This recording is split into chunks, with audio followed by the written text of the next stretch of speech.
Welcome back, friends. Episode number 99 of the Behind the Badge podcast here at the Monroe County Sheriff's Office with my partner, Tiz. How are you today? Doing good, doing Tisdale. good. How's the 6 children doing, by the way? They're doing good, long as they don't come around me too much. I'm still impressed by that number, 6. Yeah, man, it's a long time, bless but it you all and your shows about, bride. you know what? If you show them love and they give it back to you, they're all grown and going on doing their things and different things. And Good. one thing, nobody's gotten into law enforcement yet, but you know Right. what? I keep trying to prod and prove Yeah, we're somebody. hiring. So eventually, We're hiring. yeah. Yeah, Dad looks good in a uniform, so they thank can you. they Yeah, can mirror you that do off. too, sir. Well, thank you. That's good. That concludes the episode. We got our compliments out of the way. Episode 99. Next week, 100. I know. The century mark. That is Can you believe it? crazy. 100 episodes. 100 man. episodes of Behind the Badge. And today, we got a good friend of mine from the Alcohol, Tobacco, and Firearms and Explosive Unit of the federal government, ATF. Good to have you here, Mike. How are you? I'm doing great. Thank you so much for having me, and congratulations. 99? 99 That's an episodes. Can you accomplishment. believe it? Yeah. Yeah. I'm looking around here. This is great. It's like I'm on the Howard Stern show here. Yeah, This is great. well. You guys got a good setup. Yeah, it's not bad. We've constantly looking at improvement, and we had a video not too long ago, and can add pictures, videos, as we're going to talk about today. But the whole idea behind the badge is talked about the deputies that work here and civilian staff, but also the agencies that we work hand in hand. And ATF is one of we've been hand in glove for years and years with the ATF, and you particularly, as you took over the Rochester office, and your personality and your forward thinking, and it's been a great relationship. And so we want to share that, with the community. What the hell does the ATF do? And that people are always curious, what's the FBI and DEA and what's the difference between all those? So, anything we can, get across to the public about how well we work together, but how you're doing on that. And so, how about a little, we glossed radio. How about just a little quick intro of you, Sure. where you're from, who you are, and then we'll get into the ATF in particular. Okay. Me in particular, I grew up in Long Island, New York. So I'm a New Yorker. I went to college in SUNY Cortland. 5-year sociology degree there. So I Route was 81. good time. I graduated in 1994. Once I graduated from there, I got a job with the Immigration Service. I think I skipped over my family fish business. I delivered fish for a year. Really? In the meantime, while I was waiting for the job. Like, you'd go for these jobs. When I was going for them, you'd be 30,000 people taking the test. Right. And so for about a year and a few months, I delivered fish for the family business while I was waiting. Then I got hired by Immigration Service. Did that for a couple years. Then I applied for ATF, and I went to Worcester, Massachusetts. I know you said you're a Steelers fan. There's nothing but Patriots fans up there. And I'm a Jets fan going up there, and that was rough. Tougher, yeah, with that. So went to Worcester, Massachusetts for a dozen years, then went to Hartford, Connecticut. I applied for the Rochester resident agent in charge position. So I've been here about 3.5 years. That's great. I'm married, newlywed in August, Yeah. and I have 2 adult children. Actually, both are in college. One's in graduate school and one's undergrad. God bless. Thank you. God bless.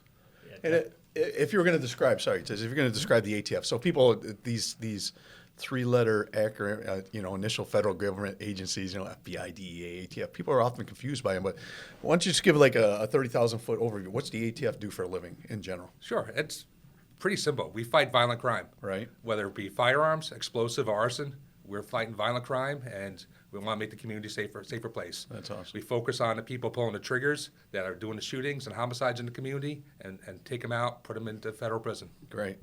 We love that. And then, of course, the firearms and the explosive and, arson.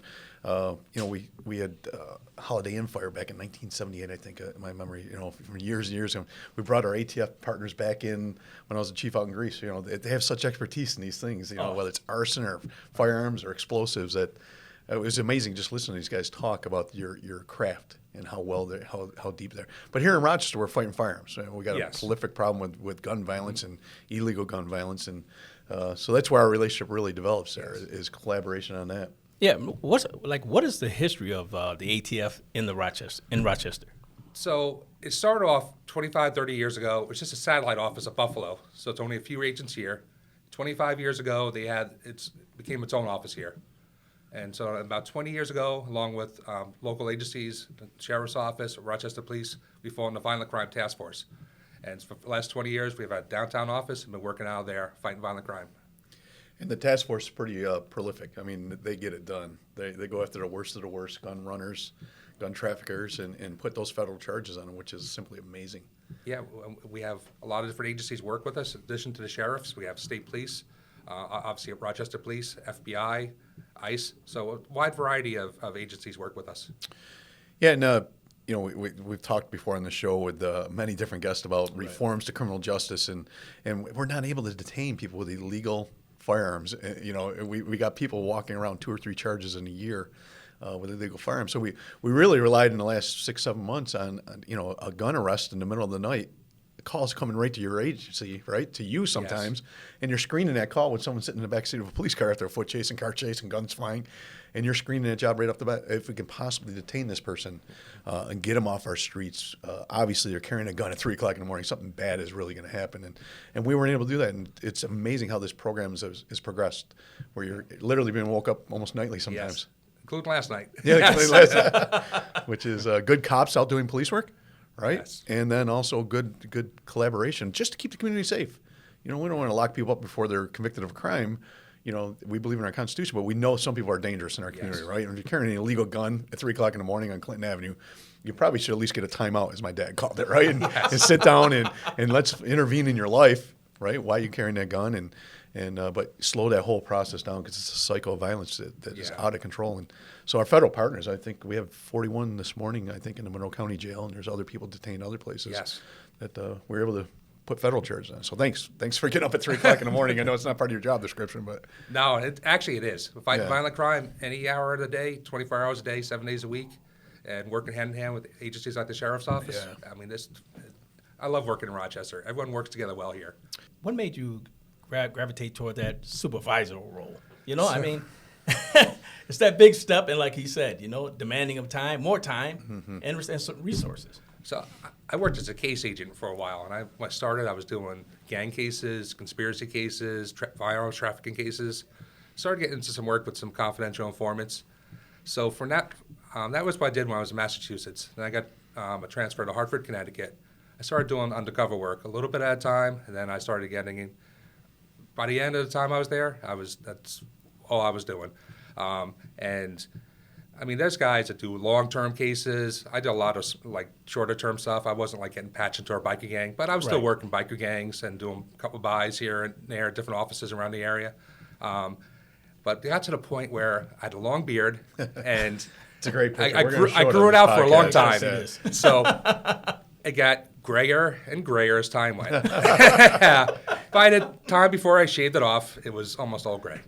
And I was getting introduced by confidential informants to different targets, and you know, everyone's younger, 20s, and they're introducing me as their uncle's friend, so I'm like, I can't keep doing this forever, and you know what? I think I can contribute a lot as a supervisor. I think I have the right personality. I think I know the job well enough. I had been pushed earlier in my career to put in for it, and I didn't do it. Right. But this time I felt it was right. I put in for Rochester. I knew some people up here, and it was the best thing I ever did. You didn't know Pete Kennedy, did you? I did not know him there. I knew one of his friends. That's how I got to know him. The mayor, right? Yeah. One of my friends from college, one of my housemates, John Welch, he's friends with Pete Kennedy. That's how I got to know him well.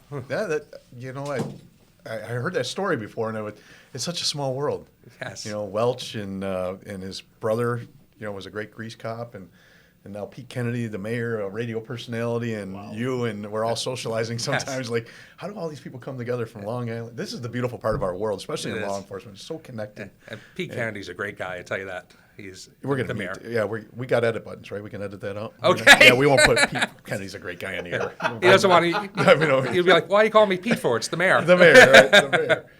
So the technology's taken off, you know, in your world of ATF work, and we could talk about the explosives and the arson and all that, but in particular firearms. Yes. You know, NIBINs. Can you just explain that? You know, it's getting pretty exciting what you guys can do with technology. With when we find a casing on the side of a road, you know, this used to mean pick it up, put it in an evidence bag at best, and log it, and it would never be seen again. What's happening with these casings? We're collecting all over. It could be in Henrietta. It could be in the city of Rochester. It could be. What are you doing with these? What's the ATF doing with these things now? It's pretty cool. I mean, there's marks on there for the firing pin, and that's done by people that are very specialized with ballistic stuff. Right. But I'll keep it pretty simple. When you shoot a firearm or a gun, two things come out of the gun: the bullet and the cartridge casing. So the cartridge casing is left on the ground for a semi-automatic pistol. So, say in the city of Rochester, you have shot spotter activation. Right. Police respond, everyone takes off, but there's cartridge casings left. The police will collect those and submit them to the lab, and there's a NIBIN machine there. Right. It's an ATF NIBIN machine there. There's a new one that just is going to the police department, so we're going to have two in the area, which is great. Yeah. Doubling our ability there. So they look at those under a microscope, and it's pretty sophisticated. They look at the marks from the firing pin and other stuff on there, and these go into a database, and they get compared to casings recovered all around the country. Yeah. So Clifford Avenue, say you get a cartridge casing, it can compare it somewhere else in the city, but also could compare in Syracuse or anywhere else in the country that where it matches. We've had connections where a casing caught here, recovered here, was related to a homicide, down the I-90 corridor, and it's connected here, or something, as an example. I mean, it's just simply amazing, isn't it? That, and then you could piece together, maybe it's found in Utica too, a casing from that gun. You could start tracking where this gun was, and at least at a certain date and time, where that particular gun was, and obviously helps in prosecution of cases and things like that. Yeah, there was a shooting at a train station in Rochester compared to something in Schenectady, a different crime, and it gives you so many investigative leads, and it tells you the crime history of the firearm. We also could trace firearms and tell you who purchased it. This tells you what crimes it's been used in. It's a great tool, and this is what we call crime gun intelligence, Right. From tracing as well as the NIBIN. I love this, man. This is like watching TV, watching a movie, hearing you talk, and the realization of what, how things come about and how things become solved or get solved, and the way that you guys do it. And I mean, even just that, the fact of like, how many are there any huge cases that you can actually talk about with us? I could talk about some mostly closed cases, yes, some open ones. There was a case a couple of years ago on Burbank Street. Figueroa drug trafficking organization. The police officers responded. Probably seen him come through the courthouse. Yes, right. He shot at the police officers on entry, but that firearm that shot at the police officers was also used in a murder at that same spot, basically around the corner, a couple of years prior to that, and I've made that connection. And he got life. Carlos Figueroa got life plus 25, and a couple other guys in his organization got similar sentences.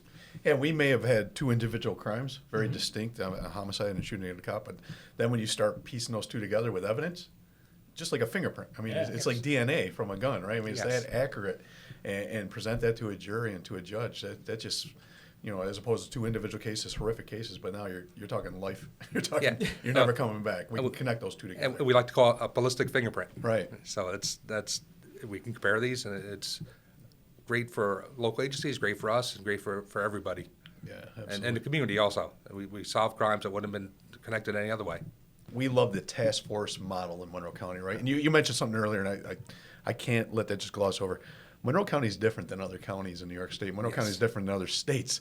The collaboration is not. I mean, I go to Albany. I preach it all the time to DCGS and Homeland Security. I'm like, you guys got to come to Rochester. I mean, everybody gets along, and the troopers and the deputies and the ATF and the DEA. I mean, we're all friends. And that's a force multiplier for us. But it brings us to the task force model. So I give deputies to different federal task force, right? The Marshals Task Force, the FBI. There's a couple different FBI task force, the DEA, and the ATF. But talk a little bit about from your supervisory hat now. How the federal government offsets some of that cost for the local agencies. People probably don't understand that you're helping pay for those deputies. You're helping pay for sometimes vehicles, overtime, and things like that. The TFO position, if you could, Yeah, we pay for vehicles, gas, overtime.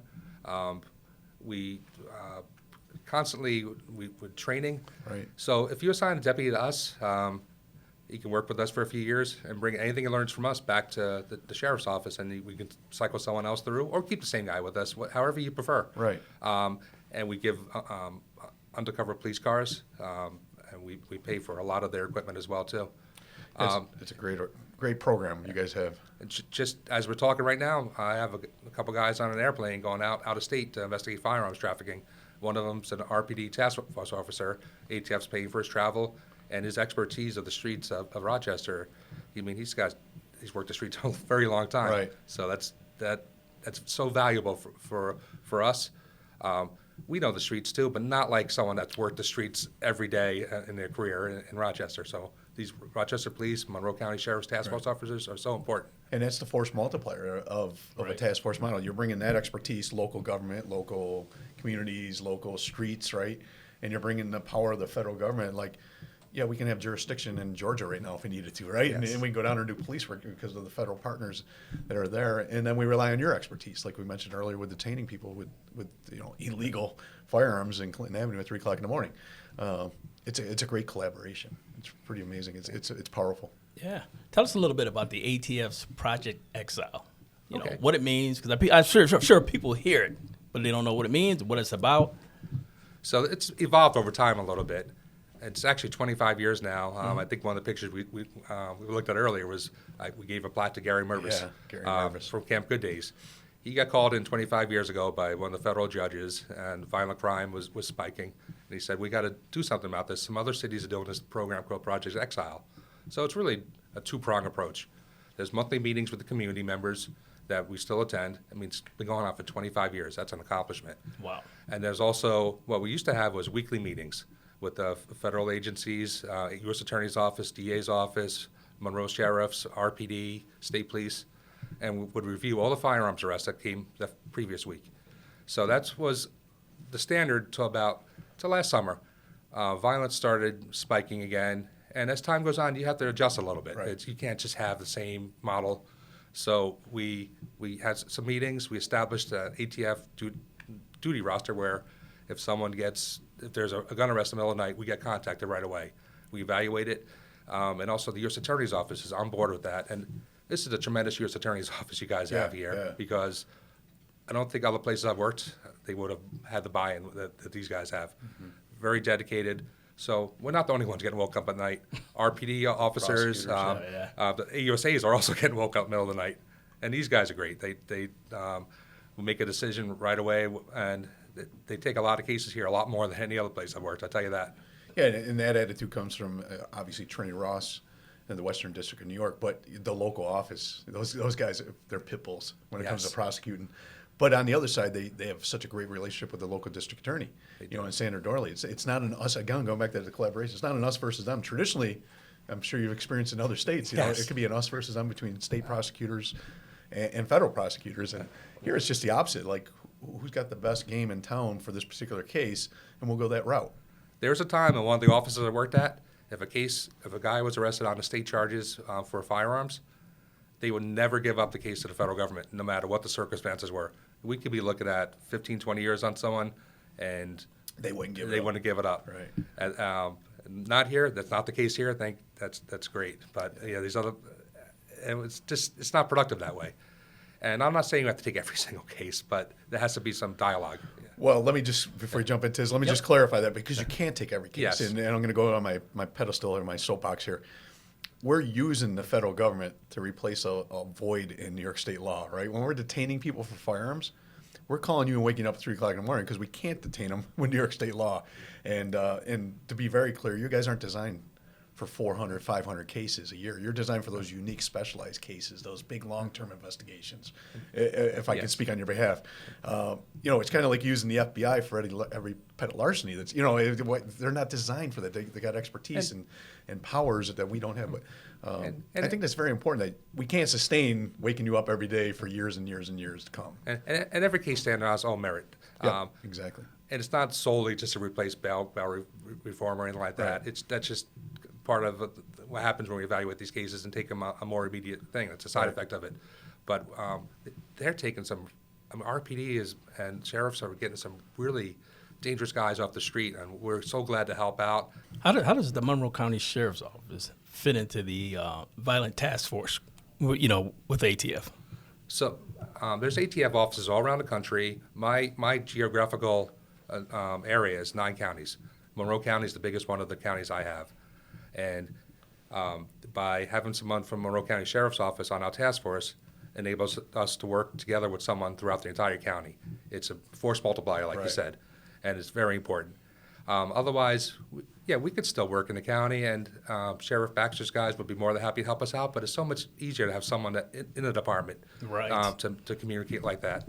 And it's so valuable. A couple years ago, this is before I got here, this was a great case. Shinappi's Oh, yeah, got a firearms deal, like got broken Knocking into. on wood right here. There's about 100 firearms that got stolen. ATF worked with the sheriff's office on that. 30 or 40 have been recovered already in crimes. Right. And these guys got some tremendous sentences in federal court. I Yeah. have, I don't have these remembered, so I got to look Oh, down. 156 months, 240 months, and 175 months with the three guys. That's what they got. And we've had some more recent cases I'm going to be pretty general about because Right, yeah. they're active. But there's a recent case of a county official was getting threatened. We got involved and arrested him, and he's still in custody. So that I think that was pretty significant. We also had a firearms trafficking case from out in the suburbs, the sheriff's area of responsibility, and he was bringing guns into the city of Rochester. By working with the sheriff's office, our TFO, it was great. It was seamless, and it's a great example of working together. And I just cannot say enough good things about the sheriff's office and our partnership. And people ask a lot of questions, especially when I'm out doing community presentations. Where are these guns coming from, right? And last year we did a point-in-time survey. We did a 5-year survey, actually. We looked at every stolen gun in Monroe County, city of Rochester, town of Rhinequit, and we were able to identify the percentages that are stolen and how they're stolen, so we could do PSAs and just secure your gun, right? If you got a legal gun, double lock the damn thing if you're going on vacation. That's all we're asking you to do, right? But Yeah. And then the other, I constantly get questions about this iron pipeline coming from Georgia, and you guys are all. That's kind of what you were talking about earlier, alluding to. You're sending people down south today, Yes. right, to address those things, and you're doing a great job tracking that because And- you can put a fingerprint on the casing, but you can also put a fingerprint on the gun, where it was purchased and how many, it tracked up to New York finally. And you guys did a great job on that study. You really did. I was Yeah, so it was- impressed it was with that. nice. That was was a lot of work. We call it the Perkins study. Deputy Yes. Perkins literally thumbed through every crime report for 5 years and came up with great data. So, the firearms that get recovered in crimes by Rochester Police and Monroe Sheriffs, a lot of these guns are from New York. Right. And a lot of the guns are older. I think the average is about 10 years that they've been here. But we trace every single firearms the sheriffs recover, also RPD recovers, and we look for trends. And so if we see certain trends like we bought a gun once and it was purchased 20 days prior or 40 days prior in Ohio. And that person bought a substantial amount of guns at the same time. So we worked with the Ohio office and they took charges out there on it. So that's a good example of working together. But we had immediate feedback and they took care of it quickly. So this guy wasn't keeping selling guns. As far as the iron pipeline, yeah, guns do come from down south and out of state. But it's not like one kingpin that's bringing all the guns in. It's more like people describe it as a garden hose with a trickle. People have these smaller schemes of criminal conduct. So say I grow up with somebody and my best friend when I'm a kid moves down to Georgia and he's there and I realize, well, I could probably make some money from my friend down there. He can buy guns cheaper out in that state and it's easier to buy and I can make friends with him again and get some guns up here and make some money on them. That's the kind of stuff we want to focus on where it's a recent activity and it's ongoing and we want to put a stop to it. And there's times when this activity is ongoing, we'll put a stop to it so guns don't keep going out into the community to make sure that we'll do whatever we can to interdict these firearms. Yeah, it's so important. It's a multi-pronged approach. I mean, obviously, prevention is the number one thing we do with all this, right? Whether it's addiction or gun running, if there's a demand for something, there's going to be someone supplying it, right? If Yes. there's Yes. a demand for dope, if there's a demand for guns, if there's a demand for alcohol, prohibition proved that, right? We're going to make our own, So we got to work on the prevention, but we also have to address the gun runners and people that are stealing guns out of legal people's cars Yes. or houses and things like that. But it's a great collaboration. And those guns from New York State, I think we found most of them were stolen or some of them were traded to like a drug dealer as currency, Right. in exchange for drugs, and it's a problem.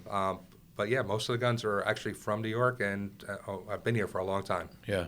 So I think a lot of people, when you hear the iron pipeline, think there's a constant flow from these states, and they do come from other states. But the fact is, a lot of the guns are from New York and have been here for a long time. Right. Yeah, so you got to look at both. You can't just say it's one or the other. Secure your guns. If you're a legal gun owner, I am.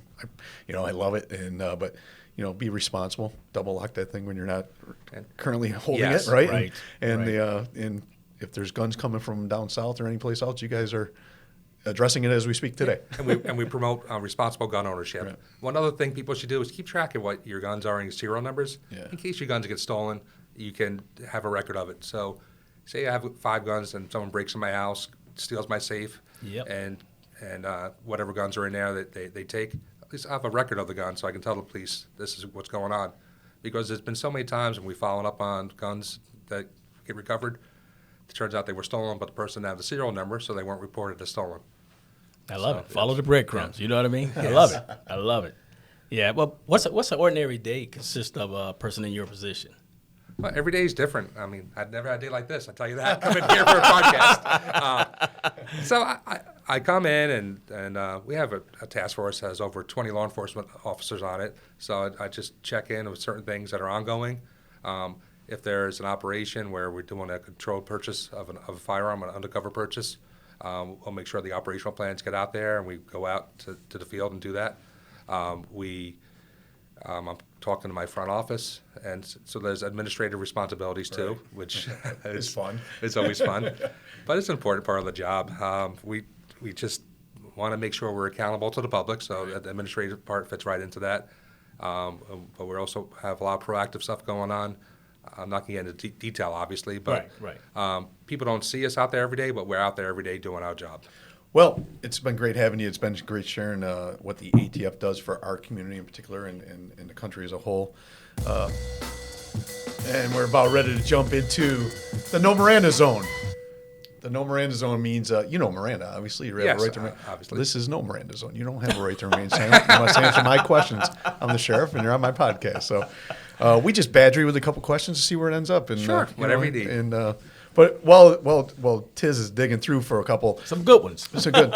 You mentioned Worcester, which is now the home of the AAA team for the Red Sox. That's correct. It used to be in Rhode Island. I used to go watch them down there. Yeah, I forgot about that. And I was looking at some games for the Red Wings coming up, and I was looking for Pawtucket. I'm like, wait, they don't play Pawtucket anymore. I got to go to Worcester. Find a Worcester game. Worcester. And can you say Georgia one more time? Georgia. Georgia.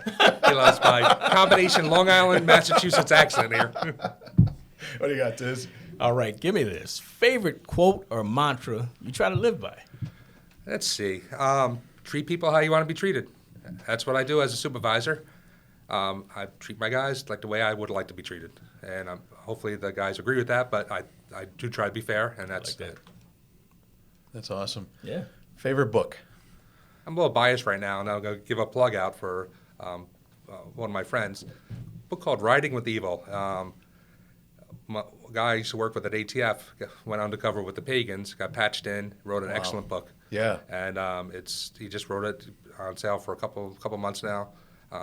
He wrote it very well, and people in my chain of command were involved in that case a couple years ago. It was That's amazing. Long Island, Maryland, all along, and these guys did a great job on that. So I liked that book. It was interesting because I knew all the people involved. And now I know what to order when I get off the air here. So that's cool. I didn't realize that. That's neat. Favorite TV show of all time? I have to say Breaking Bad, and probably not for the reasons you guys are thinking. Maybe it is. So DEA was heavily involved as part of the characters on there. What I liked about Breaking Bad is they never portrayed the DEA agents as corrupt, never portrayed them as dirty, always had a lot of integrity. Interesting. So, and DEA is a great organization. They don't get a lot of press, but I'm glad they got a show on there. ATF, on the other hand, I used to watch Sons of Anarchy. Yeah. They made the ATF agents look like a bunch of. It was terrible, and I didn't like. terrible. Yeah, I didn't like. Using I big didn't like words that. there. Yes. All right. I'm trying to be know you PG on the podcast here, but I didn't like how they were portrayed on there. So that's. But Breaking Bad was they treated DEA well, I thought, on there. That's interesting. Well, thanks for joining us. It's great to learn more about your craft and the collaboration. I've probably used that word 14 times so far because that's truly what's occurring here in Monroe County. And it's all designed to keep our community safe. We're just, it seems sometimes we're running up a hill and nonstop uphill, but the guys and gals that work for us are getting it done daily. It's incredible. Yeah, thank you so much for having me. Like, the guys and girls in my task force are working hard and Amazing. fighting violent crime. Awesome, brother. Well, we look forward to seeing you out in a social event. I'm sure some dinner some coming up soon. Thank you. And Tiz, Hey, next week, 100. 100. And then we're retiring. We're out. We're going to drop the mic and head out the door. Right. Until next week, friends, be well and be safe.